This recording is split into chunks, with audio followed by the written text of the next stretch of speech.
Generational Philadelphia Sports Podcast Show. I only have one thing to say today, guys.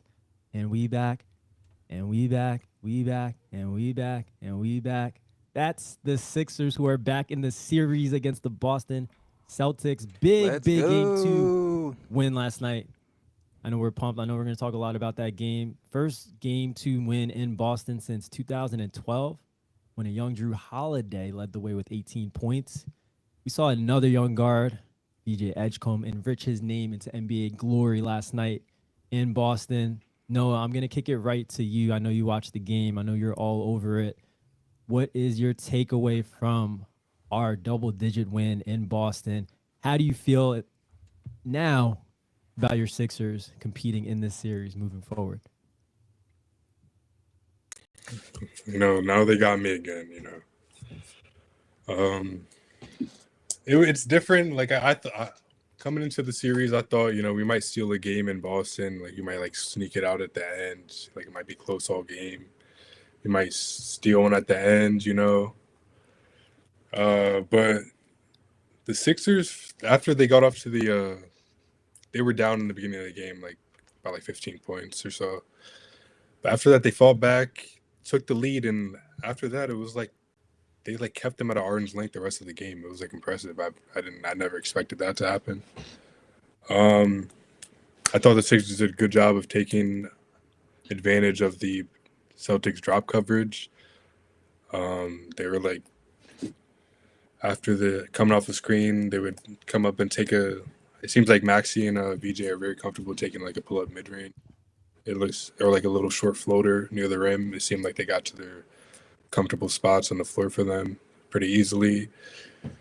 We shot really well from 3 that game. I think we shot around 50% compared to the first game where I think we shot 14% or something the first game. It was we weren't getting – in the first game we weren't getting a lot of good shots, and even the open shots that we were getting, we were just missing all of them. So it was nice to see we're hitting our open shots last game. On defense, we were playing the point of attack very well and aggressive, throwing the Boston guys off their rhythm a little bit. It was very nice to watch. I talked a lot of junk to my Celtics fans friends, even though we probably won't win another game in the series. What? But just from what I've watched my whole life, they probably won't. But it's nice if Maxey and VJ could somehow play like that, or in that realm with VJ. That was just a great game. He was very efficient, took a lot of difficult shots, made a lot of difficult shots. If he could keep that up, maybe we could win a couple more games. Maybe. I still don't know anything about Embiid. Have you guys heard anything about him? I don't know. I haven't really looked into it a lot, though. I've just been enjoying this win. Yeah, we heard that he started his strength and conditioning program after game 1 on Monday, and he's been kind of ramping up with that, whatever that entails. So we could see him in the series, and winning last night improves the chances of seeing him in the series. Look, I'm excited because we've played 2 games. We've split against the Celtics, and Tyrese Maxey, I know he's not 100%, but he has not even played his best basketball yet in this series. He was not his efficient self last night. He was fighting himself literally all the way up until that fourth quarter when he hit those 2 daggers. And it's just VJ Edgecombe stepped up. Paul George was solid throughout the game. Justin Edwards, huge performance off the bench. I think Maxey said it after the game. Everybody played a hand in this win. Everybody who played, all 9 guys who stepped foot on that court, had a role in winning that game. Maybe outside of Dembona, but even Dembona had a couple of, I think he had a block, maybe 2 blocks. And he to your point, Noah, about attacking that drop coverage, he did set a few good screens for Maxey and VJ. So I will give him a little bit of credit too. But I do expect Maxey, even though he did have a little breakout game with 29 points, to play even better, especially coming back home, right? And I'm excited to see what they can do.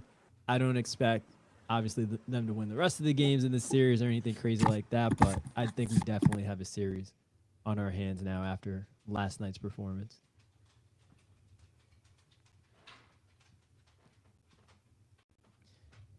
Chuck, I want to kick it to you next. What is your biggest takeaway from last night? Do you feel any different? I know all you guys actually picked the Celtics to win this series. So do you feel, Chuck, any different about the Sixers' chances? Do you still pick the Celtics to win this series?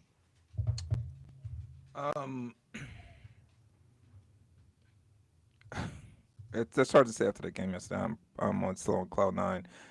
Probably, I will probably still pick the Celtics. I still need a little time. Maybe if you ask me that question tomorrow, I'll give you a better answer. But if I seem a little tired, it's not because I just got finished playing pickleball. It's because I was doing my victory lap around my neighborhood. If yesterday shows you guys anything, stars stir the drink of this team and any team. We have the battle between role players. They need to be better. But I think when the stars are playing well, when Maxi's playing well, when VJ's playing well, when PG's playing well, it elevates those players. And when they're not playing well, like they did in game one, the role players look awful. And I think yesterday was a perfect example of how if the stars are on their game, the role players are going to look fantastic. And I think they did yesterday. I thought Drummond played really well. I thought someone mentioned Justin Edwards. I don't even know if he would have got in the game if VJ didn't get hurt. I thought he played well. He got some tough rebounds. He had a couple big shots. I think, Kelly played well. And I think they played well because the Stars just elevated their game. And on the opposite end, I know Jaylen Brown had a good game. But everyone else, Tatum, I think, played awful. But their role players couldn't get going because other than Jaylen Brown, no one really played well on their team. So hopefully going forward, I guess to answer your original question, if you get an effort like this, it's not even effort. If you get the production like this out of VJ, and again, I'm not expecting him to score 30 points a game. I am kind of expecting Maxey to do that. If you get production out of PG and VJ, they got a chance. Boston looked vulnerable yesterday. They looked like last year when they played the Knicks. They're shooting a lot of threes, and if they're not going in, they don't know what to do next. I know they're well coached. I'm not going to I'm not saying we're going to exit, out X and O them, but there's a chance. I'm still probably leaning towards Boston. But they showed me a lot yesterday. I want to shout out my cousin Aaron. This past summer, he was like, and I know Aaron's listening, he was like, Maxey's elite. And I was like, dude, he's good. I don't know if he's elite. Maxey is elite. Troy, we watched a lot of basketball, dude. Hey, he's going down as one of the greatest. That was an Andrew Toney type performance.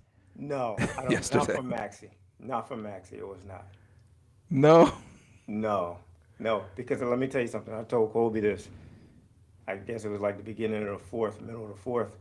I said if the Sixers lose this game, it's going to be on Maxey and Dembona. Those are the two players that you're gonna blame if they lose this game. Because to Kobe's point, he was fighting himself all game long. He was. Good point. When they got an early lead, it was like he was playing tit for tat. Whenever the Celtics scored, he tried to come down real fast, and he'd chuck up a quick shot, quick in the shot clock, and quick with his mechanics also. I thought he was quick with his mechanics all night long until that first three that he hit in the fourth, where he pulled up, and I was like, oh, that's good because he was calm. He knew he had Drummond set a great pick, and he knew he had the space, and he could just calmly step into that shot and made it. And from that point on, he just, he went to town. Yeah. I thought VJ was the one who reminded me of an Andrew Yeah. Toney performance. Good point. And that's what I That's a said good point. in our chat. Like VJ, and I'm not saying he's as good as Andrew Toney is right now, but it's the fact that there's really not a fear factor with him. It Yeah. seems like he doesn't care who he's playing against or who he's playing with. Andrew Toney didn't care that Dr. J, like he got drafted the year that Dr. J won an MVP. He came in that year like, dude, I'm cooking. I want the ball. Him and Billy Cunningham, the coach, they would butt heads because he's like, dude, just get out of my way. I want the ball. Yeah. And that's just who he was, right? He didn't care that we drafted Moses, not drafted, we traded for Moses Malone, so he got Moses and Doc. He's like, it doesn't matter. Give me the rock. If I'm hot, I want it. VJ seems to have that type of attitude of just, I don't care. I'm not scared. I'm not afraid of the moment. I'm not afraid of whoever's in front of me. I'm going to take a shot. And that's what I love about him. That's what I love about him. Yeah. Great point, Troy. I don't know if you read, I guess he gave a lot of credit to his teammates after game one when he didn't shoot very well. They said, dude, Yeah, I saw keep it. shooting. We want you to shoot.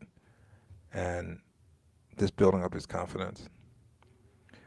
Are you guys going to give, Wait, can I give you my biggest takeaway from the game? yeah, I'm sorry, go ahead. My biggest takeaway from the game was they played great defensively. I thought that was probably one of the best games they played all year on the defensive end, even with some breakdowns that they had. But in the beginning of that second quarter, they got in the jerseys of the Boston Celtics. They were not scared to pick up a foul. That's what it seemed like. Like the first game, it seemed like they didn't want to touch them because they were going to call a bunch of fouls, and they were afraid of picking up fouls. That wasn't the case in game two. I thought they played a really aggressive type of defense and moved their feet, which is one of my biggest things. Just move your feet, stay in front of your man. And they did a damn good job of that. Listen, Jaylen Brown, that dude, he's a tough shot maker. He really is. Like, it seems like all of his shots, somebody's in his mug, he's off balance, he knocks them down. But everybody else, the Sixers got under him. Sixers got under him and made him take some tough shots. They got lucky. They missed a couple open threes because of defensive breakdowns. But I think overall, defensively, that was my biggest takeaway. They played a hell of a game defensively. I'm not saying perfect game, but they gave a hell of an effort defensively, and they're going to have to keep doing that every single game. I don't care how tight, they have to do it. You think Tatum missed shots or defense or a combination of both? It's a combination of both. Listen, Tatum's coming off a major injury. He's going to have some great games. He's going to have some mediocre games. This is a mediocre game. I also you have to take into account that, listen, they shoot a lot of threes. And when they're off as a team, everybody's off except Brown. Brown it's like he's never off anymore. He's a great player. And I'm so impressed with how much he's grown since his rookie year, where, he was coming out saying, oh, I'm better than Ben Simmons. And I was like, you're crazy. You're not better than him. But every single year, he proved that he was. Yeah. In so many different ways. So that was my biggest takeaway. Did that game take, I can't speak for the players, obviously, but did it take some of the, mystique away from Boston? Like, they're vulnerable? Like, did you feel No, that after the game? I didn't feel that after the game because I didn't think Boston was overly vulnerable.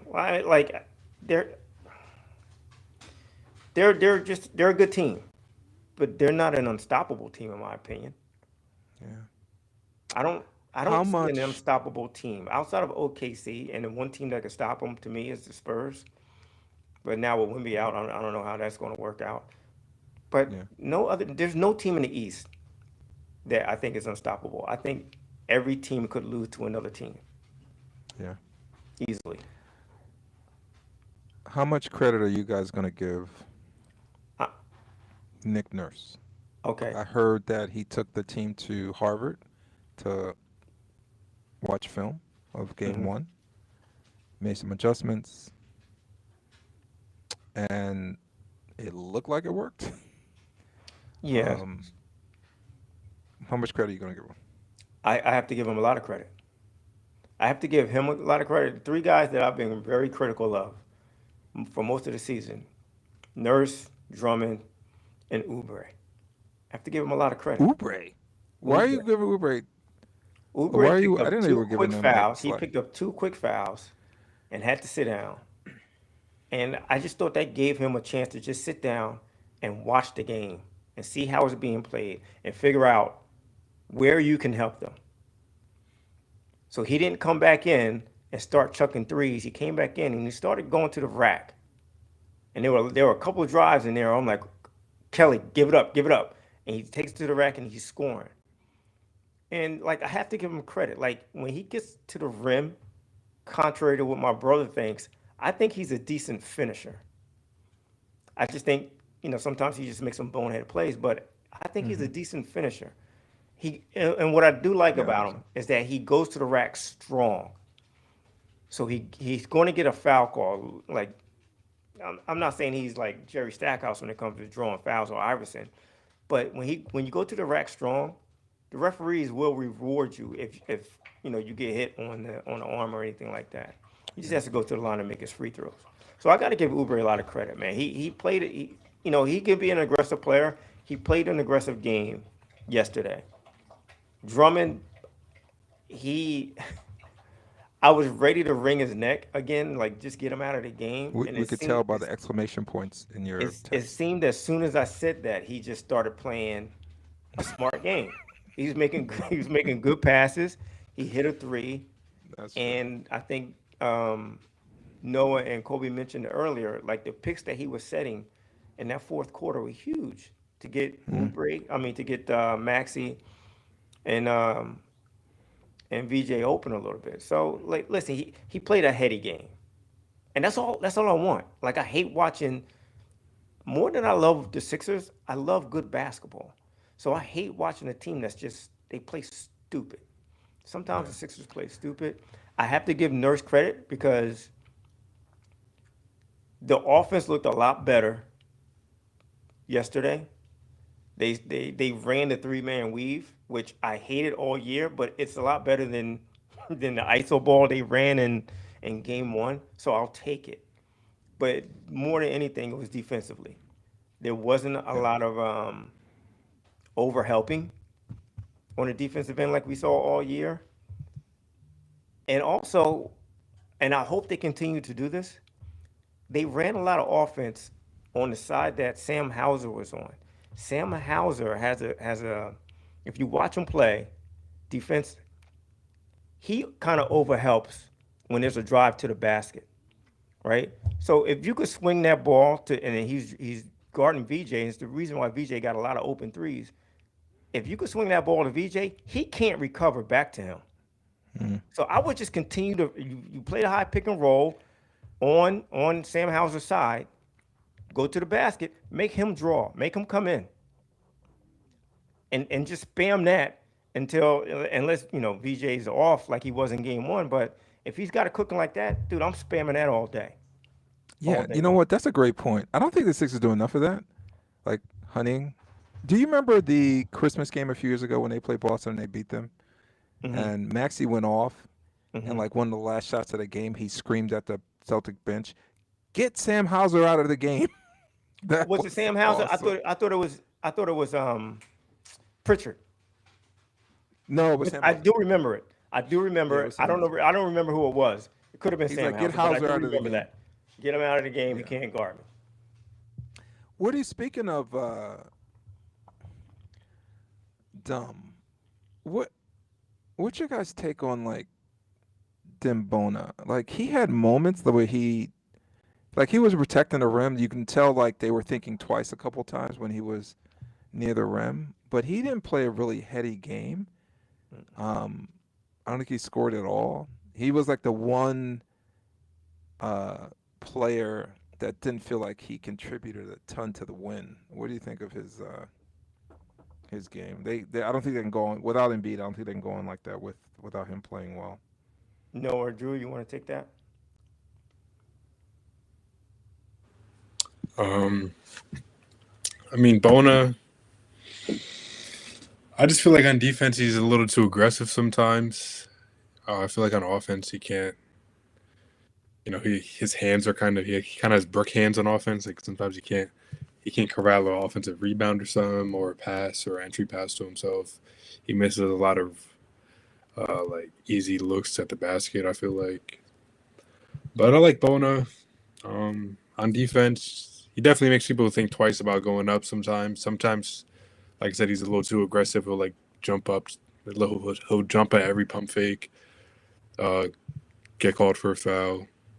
But I feel like as Sixers as a whole, they do jump at I feel like someone's always, especially on like kickouts at threes. Like dudes are always like pump faking and then our defenders are just jumping past them and then they're getting a wide open look. I feel like that happens a lot. It does. And it kills us. I don't know what that's about. But Bona, I don't know. He doesn't really have an offensive game for real. He has to be like in the restricted area to really make an impact. I don't know. I like him though. He's high energy. We need more high energy players, so I can't really. I agree with that. I agree. We definitely need more high energy players. But the thing that was frustrating with me is that all year long, anytime he's been around a basket and he goes up strong. He's a decent finisher around the basket. Like I never got the impression that there's going to be a game where he missed like 5 layups. Never got that impression. And all of a sudden he's doing it in the playoffs. I just think the moment's a little bit too big for him, which is fine. Like the guy is raw. He's a raw basketball player. He's not on the court because of his talent, basketball talent. It's more of his athletic ability. And like he just needs to be a smarter player. If Kata has the ball at the top of the key, he's basically up on him like he's Steph Curry, where he shouldn't be. Like, dude, and he's trying to, and he's got his hands moving. He's trying to like steal the ball or whatever, and that's how he picks up his dumb fouls. But I also noticed that with most of the players, Sixer players, with the perimeter guys, like, dude, Brown and Tatum, yes, they can knock down some threes, but they're 26 feet out. If they want to take that three and hit it, God bless them. But back off. They hit it though, Troy. That's fine. I need you to hit it first. Hit it twice in my face before I'm up on you. Other than that, I'm going to play you for the drive because guess what? They consistently drive right by our players to get into the lane. So just back off a little bit. Let me see if you can hit the 26-footer 3 times, 3 out of 4 times. Seriously. Because that's a lot better than you beating me off the dribble and then getting an and one, in my opinion.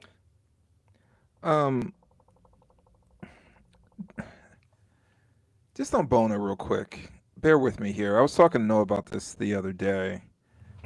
When Noah was little and he was into basketball, I said, tell him, listen, you can't like play with me. I'm washed. You're not going to get better. If you want to get better at basketball, go to the park, play some 25-year-old who just got out of work. That's how you're going to get better. Do you think Bona would be better? I think our bigs in general would be better if they practice against Embiid more, if he practiced against them. He doesn't practice. He obviously doesn't play in many games. I don't know when it's developing Bona, like who's the person that can develop him if he's not going against Embiid every day in practice. And I think that's the importance of your best player practicing and playing. That's how you get players to develop. And I don't think he's getting that. And granted, it's second year, but it's deep in his second year, and he is making some bonehead mistakes. And his offensive game doesn't seem to be developed. He's a good, defensive player. But I just don't know what they're using as a barometer to get his game up, and it's pretty frustrating. But I'm hoping that Embiid, hopefully working with Embiid one day, that he can get better. We'll see what happens. That's a very good point, Chuck. But I don't think it's going to be Embiid because I don't think he's going to practice in the way that Bona needs it. So if they're committed to Bona, and I don't know if they are, if they're committed to him and they're going to bring him back, they need to have an assistant coach a big man assistant coach that played in the NBA that's recently retired that can help him out. I don't know who that So could you be. you think that's Yeah, like it's no. I'm saying you're right. In a perfect world, it would be Embiid helping Bona out, helping him develop. But I just don't think Embiid is going to practice in the way that Bona needs it. So you're going to have to bring somebody else in to help him out. Okay. So you bring somebody in like a KG. You know what I mean? Yeah, I don't know if how I would like to often he think. plays. Maybe he Yeah. doesn't want to play anymore. He doesn't play like that anymore. But you got to bring somebody in to help him out. Yeah, Andre Drummond would be able to help him out. I know he's past his prime and probably can't do it from a physical get standpoint. but out of here, he's had Kobe. listen, what? He's had some pretty good years I- in the NBA. No, He's been like but we're talking like all right. Let's say you have your practice, and then after practice, Bona and Embiid are going to play 1-on-1. Chuck is saying Bona's going to get better through osmosis just by playing 1-on-1 with Embiid on both Correct. sides of the ball. He's going to get better offensively because he's got to figure Embiid out, and he's going to get better defensively because he has to figure Embiid out. Like him playing against Embiid every day after practice for 20, 30, 40 minutes a game. He goes into this NBA and he plays against Kada. Kada ain't shit to him. Correct. It's not. He's not going to be anything to him. Drummond's not going to have that same impact that Embiid does. Oh no, 100%. Chuck has a great point. I just think there's things that he could definitely teach him, and it doesn't look like he's picking anything up from anyone. So it's just a little strange. to me. That's also a fair point. Like he has not gotten better as the year is going on, and to me that I don't know who his assistant coaches are, but none of them are ex big men. You need my assistant coach. If I was a coach, would be an ex big man, an ex forward, and an ex guard in player development. It's not going to be some of these. It's not going to be a shooting coach. A shooting coach would be on my squad, but that's not going to be for like team player development. That's individual to me. Yeah. So My last player I just want you guys your opinion on is, what'd you think of Grimes' game yesterday? I thought he played good defense. There's something lately, I don't know what's going on with his offense. He hasn't seemed to be as he aggressive played. or making, even though he's fast, he doesn't seem to make quick decisions for some reason to shoot or drive or to pass. Like it's a little bit of a hesitation. He does make a quick decision to dribble the ball 50 times immediately. That is his quick decision. I need to dribble That's the his quick hell out decision. of this rock Oh man. 50 times before I do anything. Man. Listen, I thought he played okay. To your point, he played good defensively. He hit a couple of threes. I think that's the best we can ask for, and when it comes to him, if he happens to get it going, great. But I can't expect any. Just don't mess it up. Just don't mess it up. Don't commit. Yeah. I think he had one turnover, but it was such a bad turnover. He should have gave it to Maxey, and he's dribbling the ball, and he just loses it. Mhm. He's doing his between the leg dribbles, and he just gives it to him. Yeah. It's I thought he frustrating. played well defensively though. Like Yeah, he did. He did. I thought he You know who played. played? You know who played well defensively? Dominic Brown. Dominic Barlow. Barlow. I thought he played the best against Jaylen Brown. He gave Jaylen Brown the most trouble out of any Sixer. because Jaylen Brown couldn't bully him, and Barlow was taller than him. So when he went to the fadeaway, he could bother him just a little bit. But I don't think he scored against Barlow. No, he did. He did on a backdoor cut. But like 1-on-1, like I'm gonna try to post you up. He couldn't. He didn't do it. Not that I remember. Anyway. Yeah. I know we're all kind of like giddy after that big win. What's your guys' prediction the rest of the game? Not the rest of the series. This game 3. They're in Philly. I can feel the crowd like right now. I think it's gonna be a madhouse. What do you think? I'm assuming Embiid's not gonna play. What do you guys think is gonna happen in game 3? I don't think the crowd has anything to do with it. I don't think. Of course they don't. I'm just saying atmosphere. You don't have to yell at him. I do it because I know him. He's trying to get under my skin.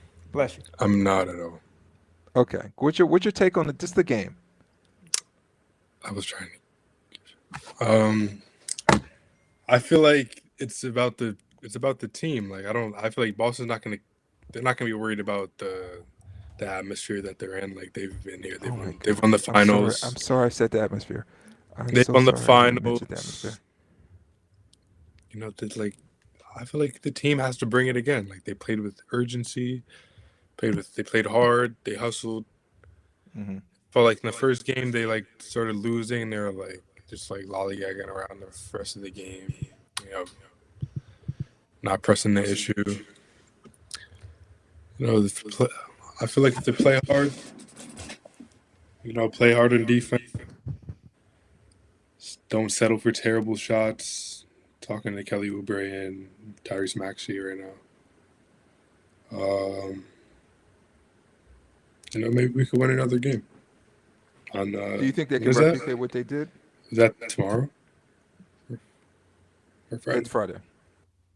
Do you think they can replicate what they did last night? I don't see why not, but that sounds. I don't want to get my hopes up, honestly. So I'm probably not the guy to be talking about this right now. Colby, what do you think about the game on Friday? I want to go. No. I gotta look at I know you wanna go. I gotta look You at tickets the guys day off. See if the prices go down. Do you think? What do you think about the Sixers' chances on Friday? I think they have momentum on their side. I wouldn't call them favorites in the game, but momentum is huge in sports and basketball.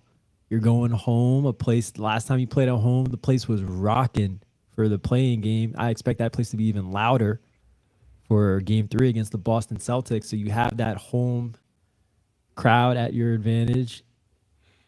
Guys got to be feeling good, led by Maxey. What makes me feel different about this team is that this is the first time we've seen Tyrese Maxey be the number 1 option and lead. I feel really confident and comfortable with his voice being the one driving the guys in this series, and just in general for this basketball team. So I feel good about it. But again, Boston, they're not going to shoot like that probably for the rest of the series. So the Sixers still have a lot to clean up because they were really close to losing that game, and Boston having one of their worst shooting performances probably of their season. So still a lot to clean up, but momentum's on their side, so I feel good. I just want to reiterate. Let me ask you a question first, Chuck. Colby, to your point, do you think the Celtics shot that way just because they were off, or the Sixers had anything to do with it defensively?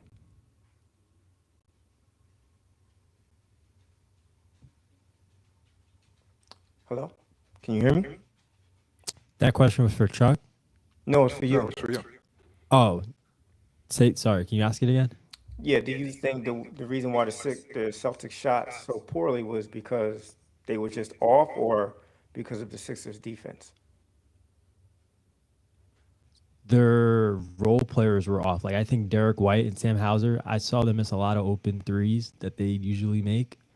Well, you call Derek White a role player? Yeah. He plays a role on that team. He's not a He's definitely a role superstar. player. Derek White Yeah. is his Olympic gold medal like slowing him He's down? not Is like that why he's not like an ordinary role player that comes off the bench or someone that you just stick in the corner, but he's a combo guard that is elite on defense that plays a role for them. Like he's I not going to think play he's- outside of himself. He's not going to ISO and go 1-on-1. He's a good off-ball defender. Like, What he would you can't call guard him, Chuck? anyone on our What would you team. call him? I would He's call a great him off-ball defender.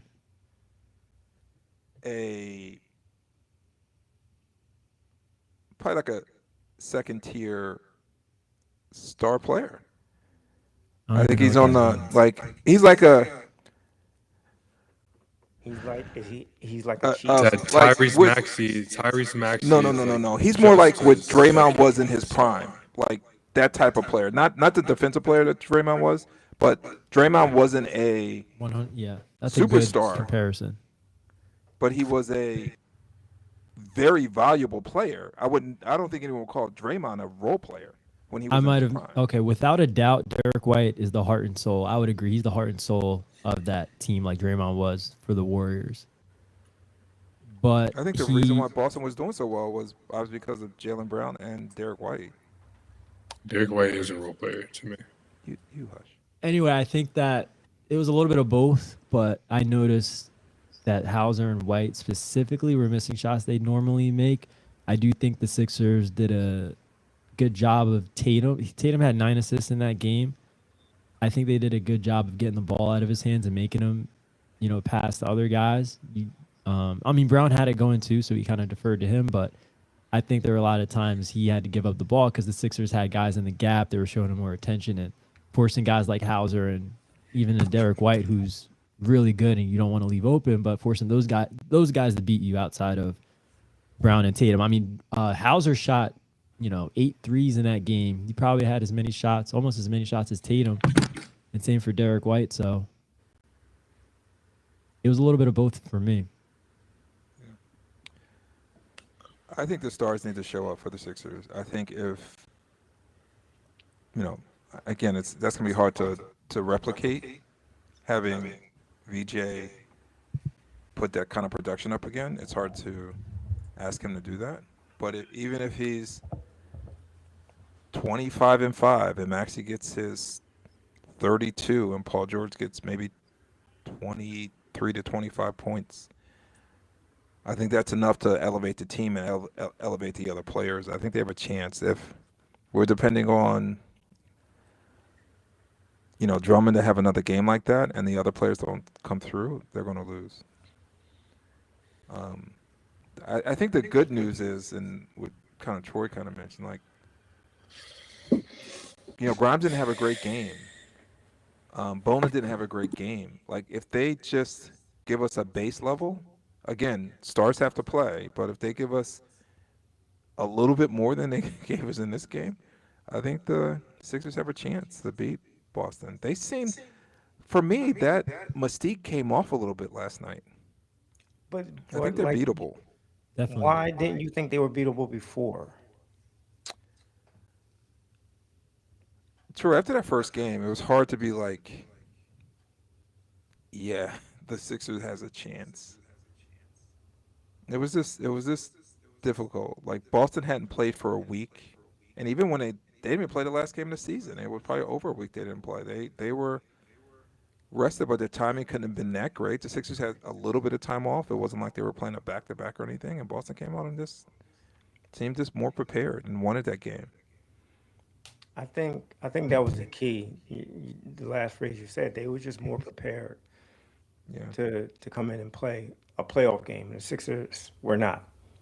I think Paul George said as much, that that wasn't a playoff performance. So, like, to me, I think the key for Friday is going to be the adjustment that Boston makes defensively. And if Nick Nurse can figure out what that adjustment is and adjust accordingly and quickly and accordingly, I think that's going to be the key. Because, again, to your point, Colby, Boston's not going to shoot like that again. To your point, Chuck, I don't know if VJ is going to give us 30 and 10 again, right?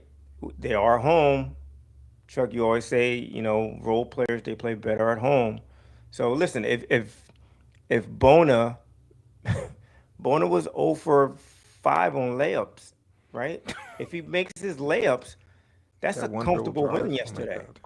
Yeah. That's a comfortable win Yeah. yesterday if he just makes his layups, Yeah. But right? when we see, So if they can make their layups and they make the proper adjustments, they're going to have to make an adjustment. Boston's not going to come in and play the same exact way. And the Sixers, Nick Nurse, you can't expect them to. So you better be working on adjustments right now. Yeah. But I think that's going to be key. Nick Nurse They passed have the to first they have to adjustment keep the test. defensive intensity the same way, or even more at home. Bring Nick it Nurse more at passed. home. He definitely passed the first adjustment test. We'll see if he passes the second in game Hold 3. it, Cole. Hold it, Cole. Before we get to Drew, I just want to ask Say this. one more I guess thing. Troy's opinion on this. As we like the I know Noah doesn't think like the home crowd's going to make a difference, which is fine. I don't think so either. It may help the role players a little bit, but have you been noticing that Bob Myers has been sitting courtside? I haven't At the seen Bob Sixers game? Myers once. I haven't seen him once. He's been the last 2 games that I've watched in at home. He's been like At like home? right next at home. Oh, okay. No, I haven't. We were there. Check the it out. last home Let's game. see if he's I here. didn't Let's see see him. if he's there tomorrow on Friday. I'm sorry. I don't think Bob Myers is going to be our GM. I don't think so either, but I think he may He's pick going to the make next a change. GM. He's going He to may make pick the change, or the GM and coach. He will make that change. I do believe. Yeah, that. he won't. Yeah, he won't be the GM, but he Yeah. may be the one making the changes, which I thought is interesting. I like Morey. I could care less about Nick Nurse. You can put Kyle Lowry in there for all I care, but I like Morey. But it is interesting that he's like sitting courtside. Watch.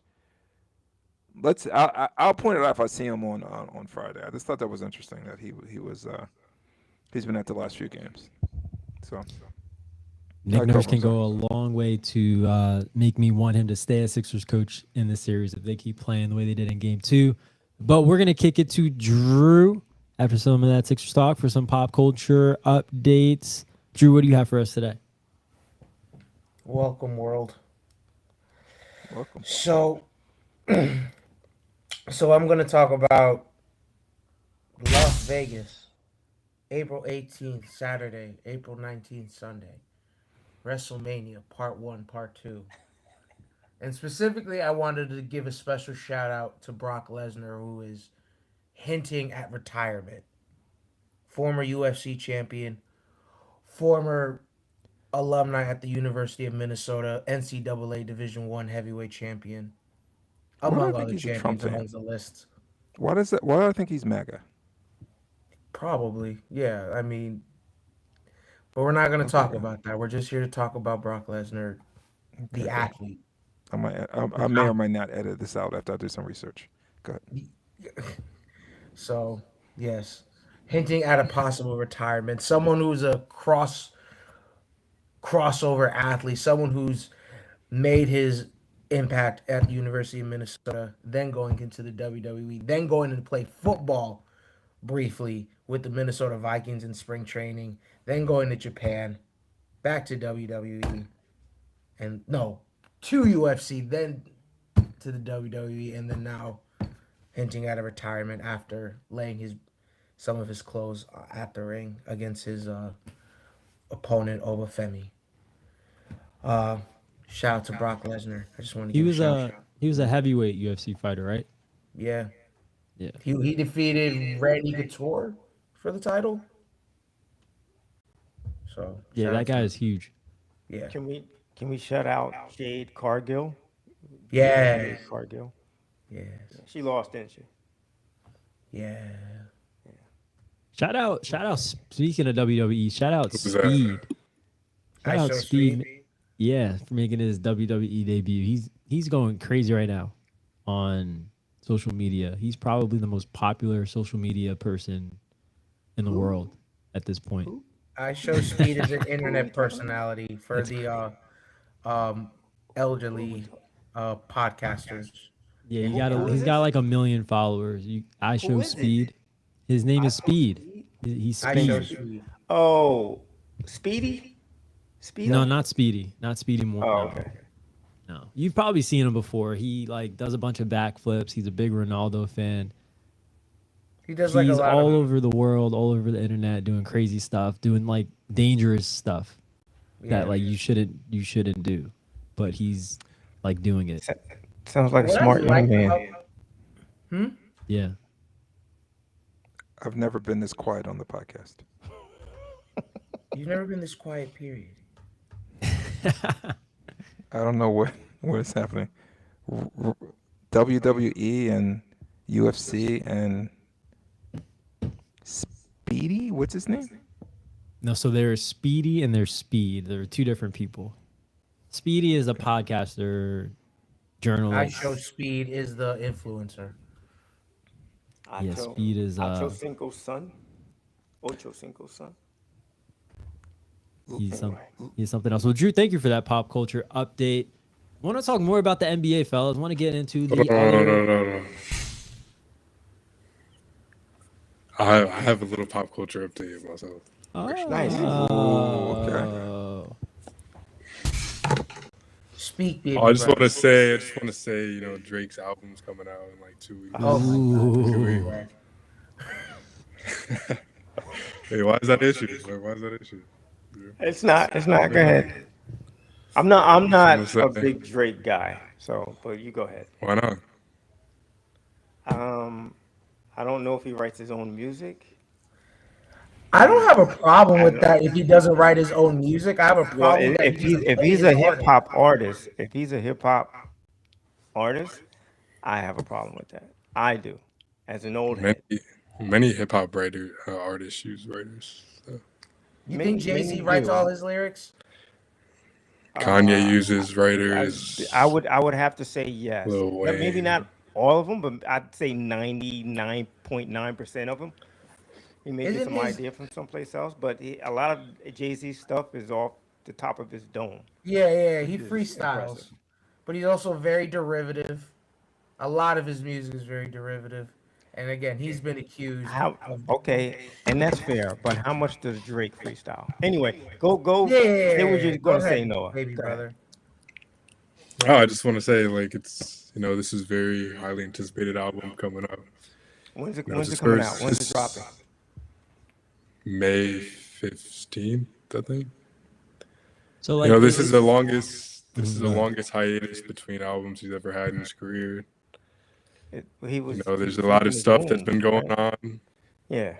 A lot of stuff that was going on. You know, with his He had name. to You know, make sure.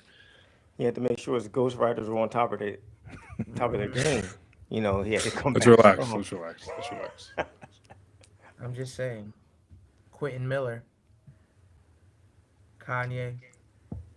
Lil So Wayne. no, like where do you anticipate listening to this album? Like, is this something that you think you're gonna bump at the gym? Are you gonna like chill? at the Any time of the crib day. listen to Any, it? Like what? anytime, anywhere. Pause. Not in the house. Pause. Well, you don't like Drake? Chuck, what do you listen to? Troy, it is 2026, and I'm still listening to 90s R&B, dude. I do the same. But I listen to other things too. Like you're looking for Drake's album to drop. I've been waiting for Stove God Cook's album to drop for like the last 5 months. Do you guys listen to him? You know who that is? No, I'm Yeah. Googling him now. Yeah. I know that I've is. been waiting Did for you that listen album to to drop. Let God Sort Him Out by The Clips? He was on that album. Yep. Clips, that which is to me album of the year. It won album of the year. The Clips did? Yeah. Yeah. Yeah, that won album of the year. Well, Drake's Yeah, better but than he's yeah. most quiet on the guys. So. podcast. You have no idea what we're talking about, do you? No. Pusha T and Like, we're done. Malice, formerly known as No So Malice. we're questioning Drake's morality, but not Pusha T. Interesting. Wait, Let's see where we what do you are. have? Let me ask you a question. What do you have against Pusha T? It's like what the F are you doing on that island, Pusha T? So I want to know. But we can move on. Shout out Drake, the GOAT. Shout out Pusha T. I'm just Noah saying. is clearly embracing his light skinness with that Yes. take. Yes. My brother, aka Con Leche. But I do want to kick it back to you, Noah. I know you've been excited to talk about what's been going around the rest of the league, the rest of the NBA as far as playoffs. You know, we have a couple of good series, but what series stands out to you the most outside of the Sixers Celtics that you've been keeping your eye on? I think we all know what I'm going to talk about right now. I have no idea. LeBron Raymond James. The That's king. his middle name. Ramon. Yes. Raymond. Raymond. Yeah, he's second. First of He's, all, the there. fact that you know not his the GOAT. middle name, I gotta say pause. 40. How old is he now? 42? 41. Carrying And you know his the age, Lakers pause. with nobody. Nobody. The Lakers are up 2-0 on the Rockets. KD was out first game. They still, LeBron, he was, the scorer that game. He made sure he got his guys involved early, got their confidence up early in the game. I think he had around 19 points, 13 assists, game one. Made sure he got his guys confident, got them locked in first, set the tone. Game two came around yesterday. KD came back, didn't matter. Lakers played some great defense. That's been a struggle of them all year. LeBron had another great game. They thought, no Luka, no Austin Reeves. What's LeBron going to do? They were asking that, he's cooked. The Rockets have been bad all year. They didn't care. They thought the Lakers were still going to get swept. They're up 2-0, going back to LA now. Going to Houston. They're going to Houston. Going to Houston. Sorry. Yeah, got that wrong. But, who would have thought they were going to be up 2-0? I did not. I didn't think that was possible. I forgot have they them were the winning higher the game. seed. Yeah, I just think, Do you think- who would have thought? LeBron James, 41 years old, the best player in the series so far. Do you think it would- says more about the Lakers or more about the Rockets? The Rockets have been terrible, but still. The Rockets offense somehow looks worse than the Sixers offense. They don't have a point guard. Sixers really don't have a point guard either, but we have Maxey, so it's okay. They have KD, initiating the offense. He's been in the league for 18 years. He still can't Who has a doesn't know what point to guard? do. There's one point guard in the playoffs. His name is James Harden. There's no point guards. There's a lot of point guards. But There's none. Cade Cunningham. there's a lot of point guards. There's a lot of point guards in the playoffs right now. Cade, Jalen Brunson, there's point guards in the playoffs. You call those point guards? Listen, Chuck, it's a different game. It's not. Do they play? I know. I'm not saying. Okay. I'm not. It's not an indictment on the game. It's an indictment. Does Cade play like Chris Paul? No, Does that was my Brunson play point. like- The last two great point guards, quote unquote point guards that I would consider true point guards were Chris Paul and Jason Kidd. Those are the last two. Russell Westbrook, he played point guard, but he was more a shooting guard than anything. Right? I don't consider him the quintessential point guard. That doesn't exist anymore. It won't You guys exist anymore. You guys don't think Halliburton's a But point you're guard? making my point because you're right. That type of point guard doesn't. I'm not saying it's bad. Who's Boston's point guard? Who's what do you call Maxey a Those- point guard? There's no No. point guards. There's no. You guys Well, don't I think think- Halliburton, Steph 100%. Castle, Steph Castle. No. But he's just a saying in the combo guard. playoffs. In these playoffs, Mhm. there is a lack of true point guards. There's no But point to guard. Noah's point, I think he's saying that Houston truly How- does not have a point how guard wasn't on their Stephon team. Castle? How wasn't Not even one Stephon who, Castle a point guard? not even masquerades as a point guard. Houston doesn't even have that guy. So It's positionless. Everything's positionless. Anyone could initiate the offense. But they don't have anyone like that. That's what we're saying. Like at least we have someone that's like has a solid handle and could like somewhat initiate it. Yeah, but like Embiid initiates the Speaking- offense. PG initiates the offense. speaking of Like- that, and this is something that I forgot to mention. Did you guys notice that when the Sixers made their runs, that Maxey was on the bench and VJ was running the I point did guard? notice that. Yeah, I did notice that. And that's not Especially in an the indictment on second Maxey. quarter. The The second quarter, yeah. second quarter, like they stopped taking bad shots, not bad shots, but quick shots, and they just started running an offense. Like I was thoroughly impressed with VJ that whole game. Yeah. And the fact that he I didn't think he was coming back after he fell down on his ass. I did not think he was coming back. I do want to acknowledge, and you guys might want to hold on to something, okay? Brace yourselves. I think Noah's right about LeBron. I think I was pretty impressed what he did. Yeah. Yeah, you heard me. What? I was pretty impressed. Not only at his age.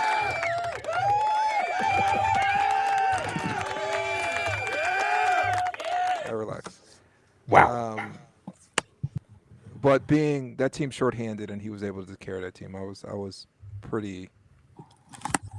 Now KG's hurt, but other than that, like he did his thing, so I'll give him credit for that.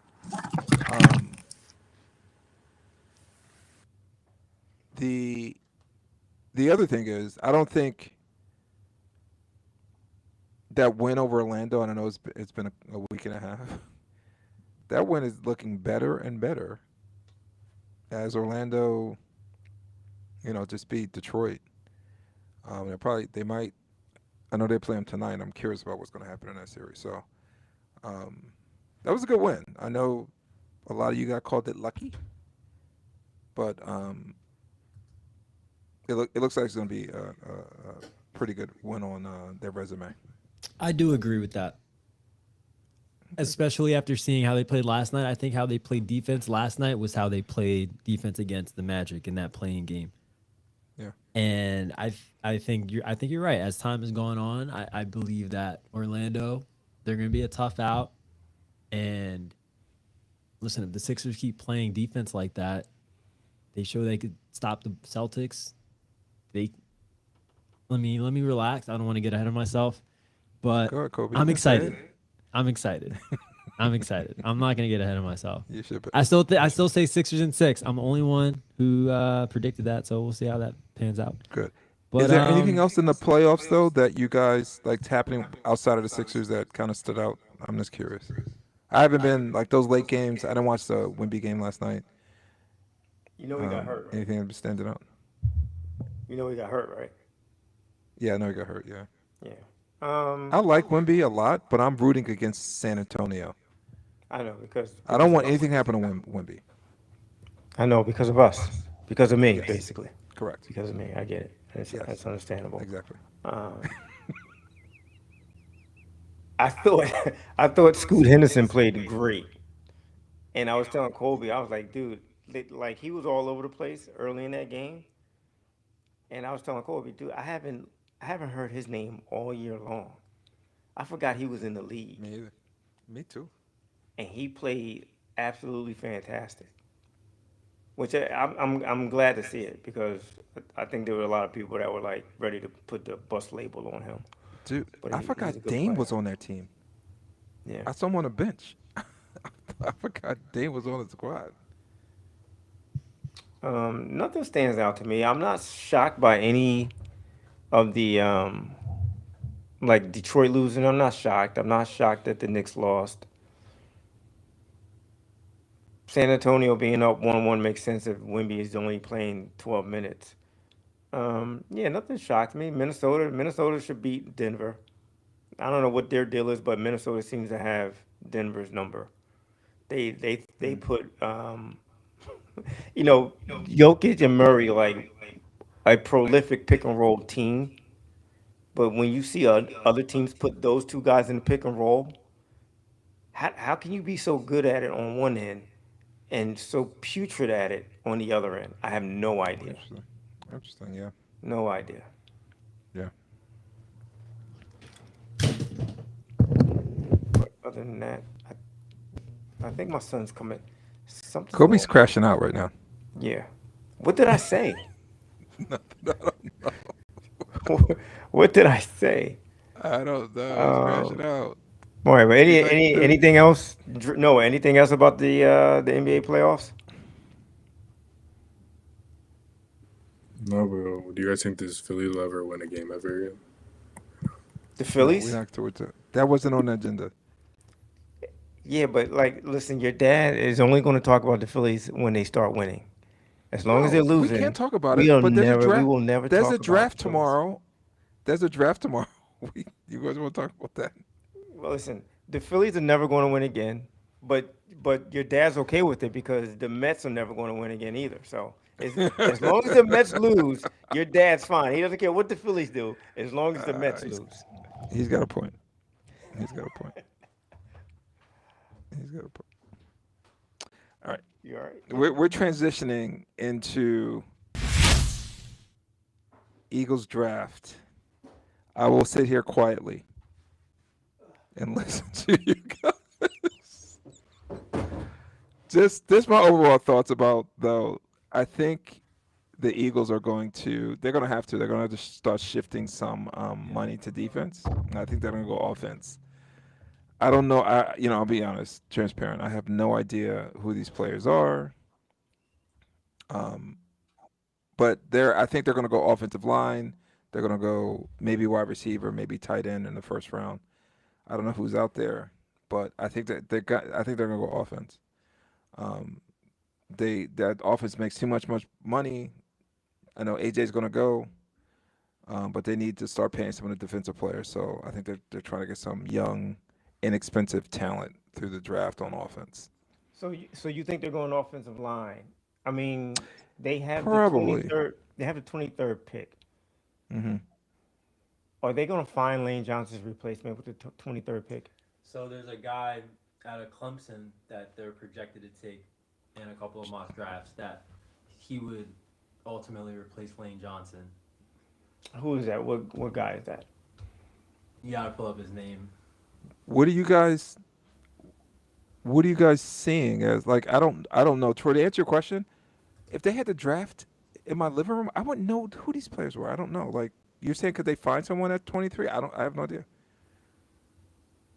But the reality is they're drafting at 23. My point is, Blake Miller. who is it? Blake Miller. Blake Miller. So right now, Blake Miller's rated. He's got a 6.33 grade. He's 6'6". He's 6'6", 317. Athleticism. It's listen. I'm looking at all these production, But what do you- athleticism, total score. I don't know, dude. But Troy, Like, what do you see the Eagles like on the mock drafts? Who do you see the Eagles? Who are they saying the Eagles are going to draft? it's all over the map. It's all between How this about guy, Blake position-wise? Miller, and there's a safety out there. I forgot the safety's name. Man, A this is wide the worst. receiver, This is the Denzel worst Boston. draft preview. Dude, in the like, history of listen, the draft. the Eagles have the 23rd pick. Like, How are you complaining when you don't know anything? Then I put it up there. I don't know anything. I'm not complaining. I'm just I stating don't, a fact. I don't know if they're going to find Lane Johnson's replacement with the 23rd pick. I don't know if they're going Why to do you find keep Lane saying that? Why Johnson's do you keep saying the replacement. 23rd pick? What pick do you want them to pick? Lane I, Johnson. li- Lane Johnson. if they move up, I think if they move up to like maybe 15 or 16, if that were to happen, maybe they could find I his don't know. replacement. If they move up, Where to was Quinyon picked at? Where was Jordan Davis? They were in the 20s. that's my point is that I don't know if you're going to find a Lane Johnson at 23.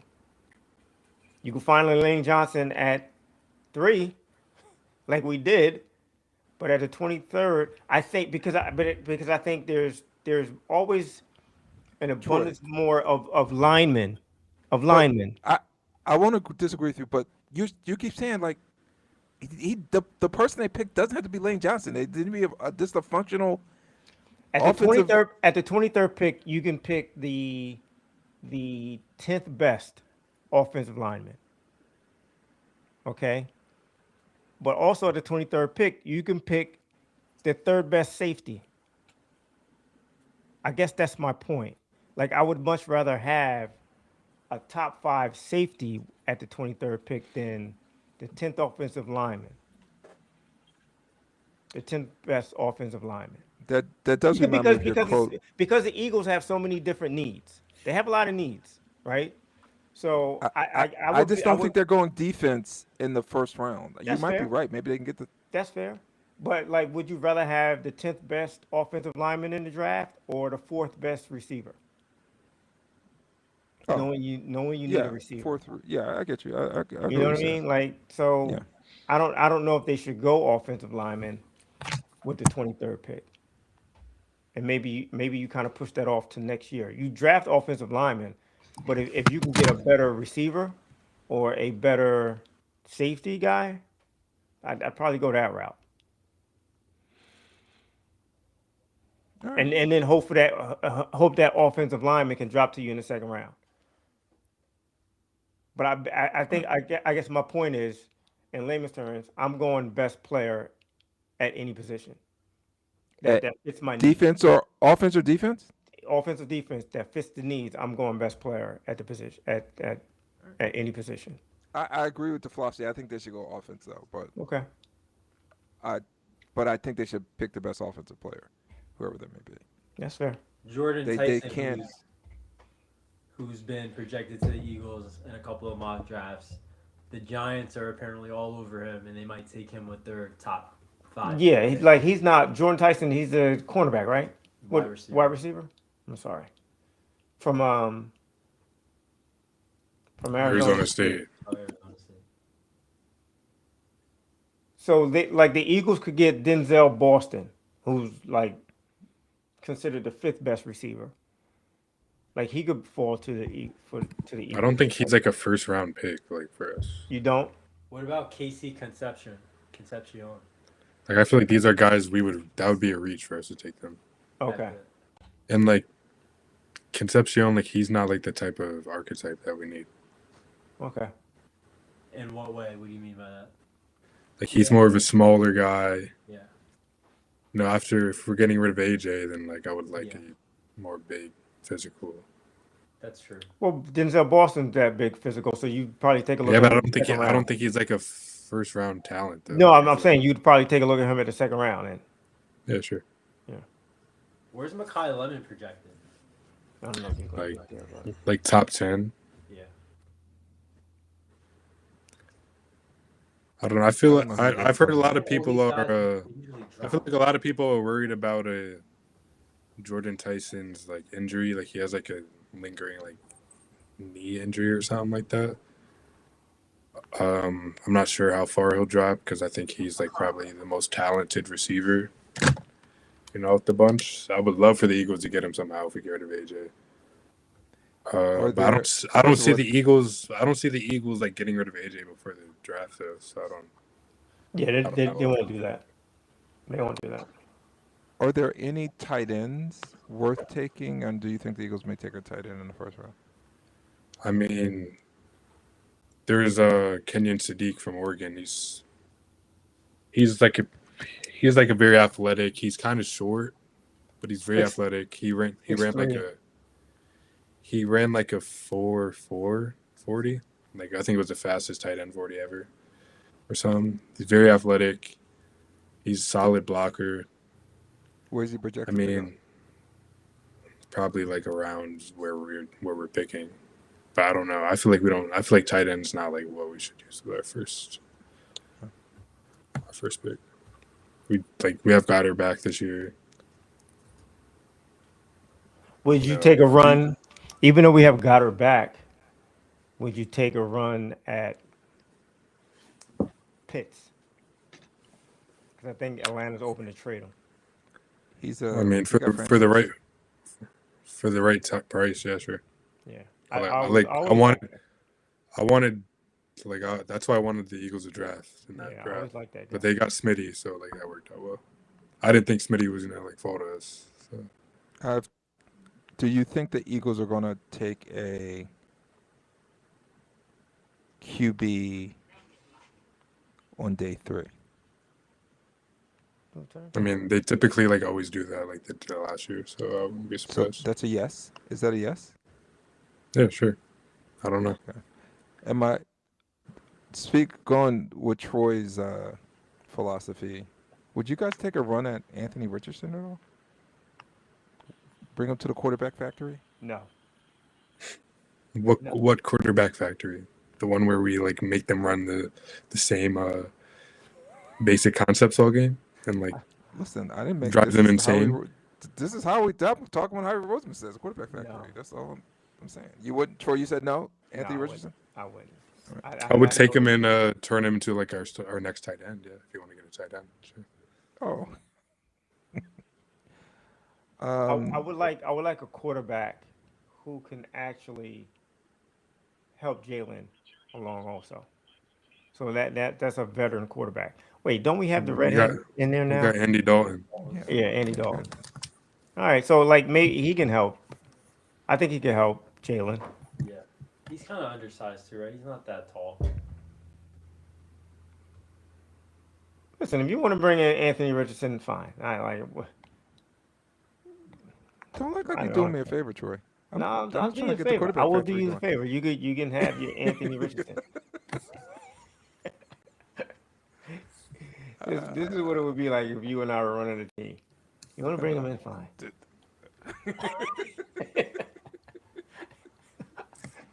But I will say I told you so when it doesn't work out. I mean, I'm just saying he's got talent. He's kind of. I don't know. Like I don't know if he has talent, dude. I don't know how talented he is. I honestly thought he did. I thought he was very talented, and then you watch him play, and it's like this guy, he doesn't have it. Like the light bulb is not turned on with him.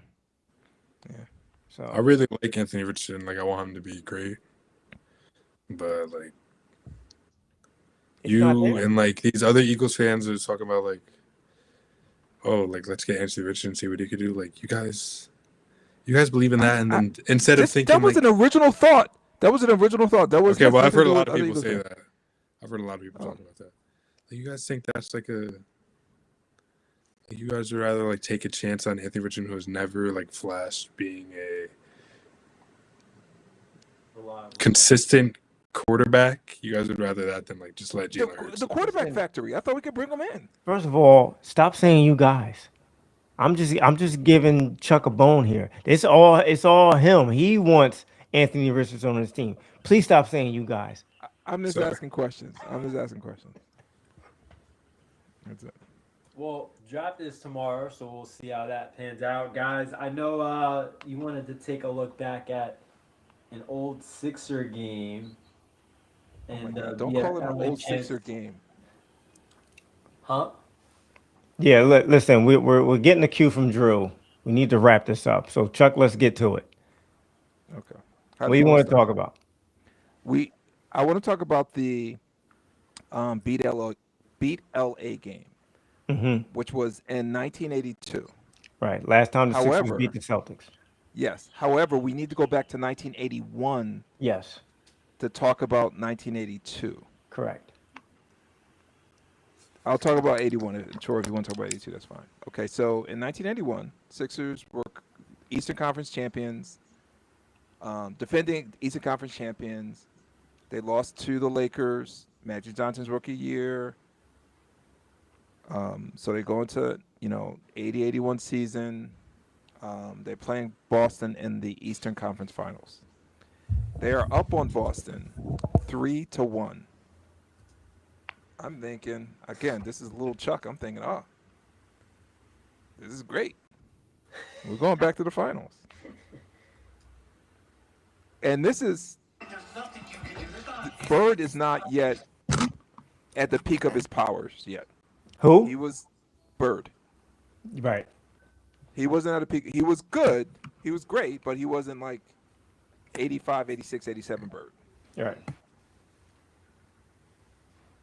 But I'm thinking, hey, the Sixers are going back to the finals. They wound up losing the next 3 games. 7th game in Boston. Sixers actually led most of the game. No, they outplayed Boston. Not just led, they outplayed Boston. Yeah. Boston, I think, shot something like probably like 38% from the field.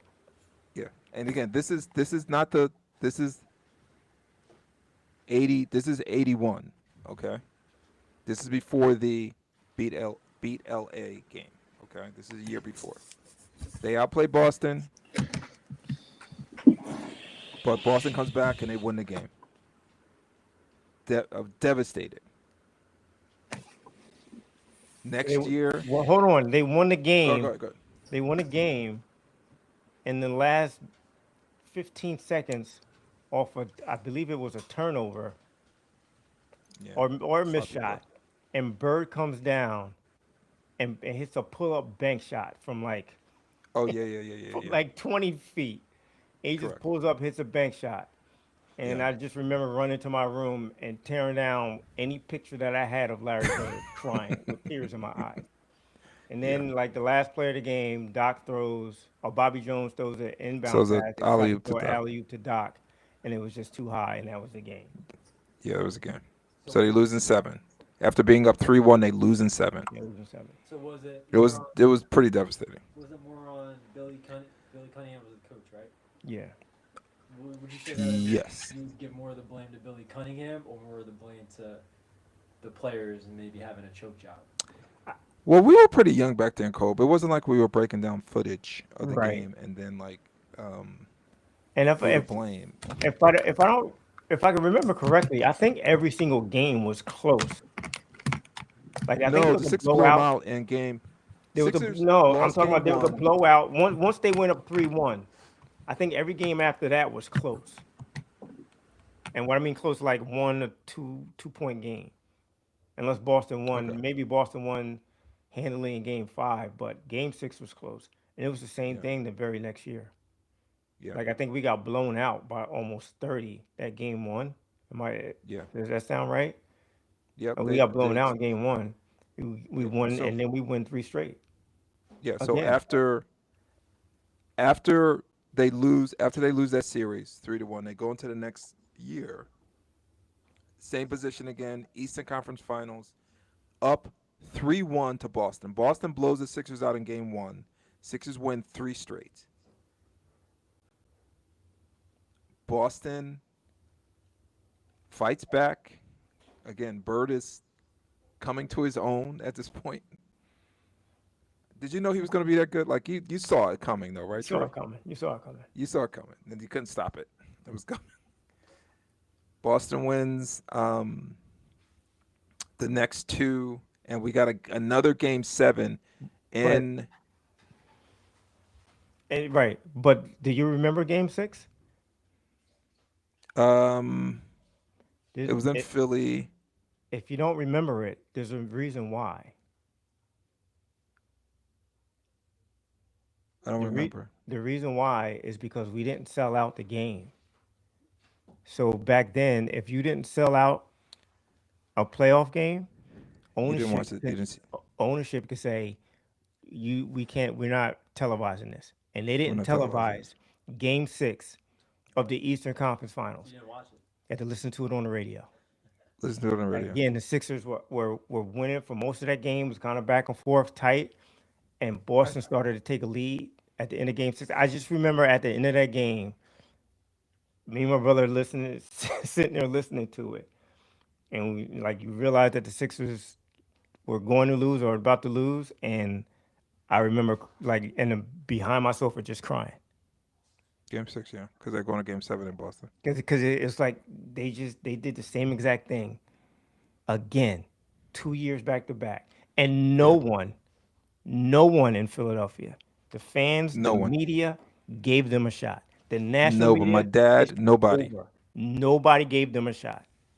I remember waking up that Sunday morning, and me and my mom and my sister was at Burlington Coat Factory, and I'm like, Mom, we got to get out of here. Like, and listen, my mom is a Sixer fan, biggest Sixer fan. It's the reason why I'm a Sixer fan. She's like, Troy, I know we got to do the shopping, whatever. couldn't wait to get home to watch that game. And the whole game, I'm like, and you've seen the game. I've shown you this game, yeah. Like the whole game, it's like there's a nervous energy, but the Sixers are playing. Sixers are playing great. And with the one thing that I noticed, the first thing that I noticed about that game was Bird. Bird played like he was trying to knock the Sixers out with one shot. And he was just coming down, kind of like Maxey was yesterday. Quick shots. He was not on. He was throwing up a lot of bricks. And the Sixers was just coming out the other way and scoring. And Andrew Toney, he was on fire. Yeah. Every time he looked at the basket, it was like the ball's going in. Andrew Toney was on fire, and then Doc caught fire. Doc was on fire, yeah. And that was it. And that was it. And they won going away. They won by like 16 points. And with like 2 minutes left in the game, you just hear through the television, beat LA.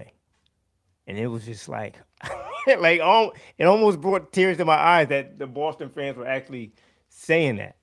And then the camera Sixers were playing, and the Lakers were waiting for the Sixers. They hated LA more than they hated us, and they hated us. Correct. Yeah, but the Lakers were waiting for the winner of that series to play them. Who did they beat? And when the game was decided, the Boston crowd and no one thought the Sixers were going to win that game. They had the ghost. They had they had fans the ghost of Boston past. They had guys in sheets running around the court. Yep. I just knew they were going to lose that game. And I know they wanted to point the heads of their sheets way up into the sky. I know they wanted to do that, but they didn't because they were going to be on television, of course. That's true. But yeah, but hearing that crowd chant "Beat LA," I thought it was bone chilling. It was an awesome experience. I give Boston fans credit for that, for doing that, because I've never seen an opposing crowd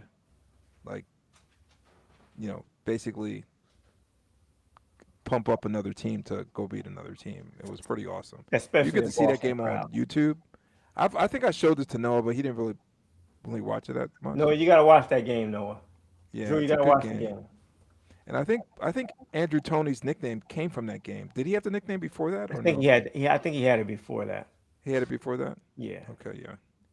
So yeah, he's the which is one of the greatest nicknames ever. The greatest nickname ever, the Boston Strangler. That is because it was awesome. In line with the actual Boston Strangler during that time that was going around killing people. Yeah, it was a Boston Strangler, but that was like decades before Andrew Toney. Kobe, how old do you think we are? I thought he was in the 80s. The original Boston Strangler? Yeah. No, dude. Oh well. No. So yeah, but it was a great. That's the last time the Sixers beat Boston. And then Sixers lost in the finals. And then they played LA the first game in Philly and lost that game. And that was the series right there. Yeah. That was the only time. That was the only time the only time he said that he cried was with Doc. He cried after that series. Mm. He said after game 6, he got on the bus and he cried because he's like, I'm not gonna win in this league. Yeah. Magic got MVP. NBA Finals berth sometime soon. Can we do it like our old men did? No. Damn. With that said, guys, it's been real. It's been good. I want to wrap it up. If nobody has anything else to add, we'll definitely be back on to recap Friday's game. Talk more NBA action. Got Yankees Red Sox tonight. No, we didn't want to talk about the Phillies. Understand.